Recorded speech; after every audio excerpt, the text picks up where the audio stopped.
In this video, you will learn how to fix DoorDash app not working. First, restart the app.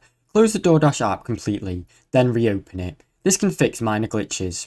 However, if that doesn't work, check your internet connection. Make sure you have a stable Wi-Fi or mobile data connection. Update the app. Go to the Apps and Device App Store and check if there's an update available for DoorDash. Install them if there is. Clear app cache. This is for Android only. Go to your device settings, apps, DoorDash, storage, clear cache. If that doesn't work, restart your device. A simple restart can resolve temporary issues affecting DoorDash's performance. Reinstall the app. Delete the DoorDash app and reinstall it from the Apple App Store or Google Play Store. Check DoorDash's server status. Sometimes the issues on DoorDash's end. Look online or social media to see if there's a DoorDash outage. Contact DoorDash support. If none of the above steps are working, reach out to DoorDash customer support for help. Thanks for watching. Don't forget to like and subscribe.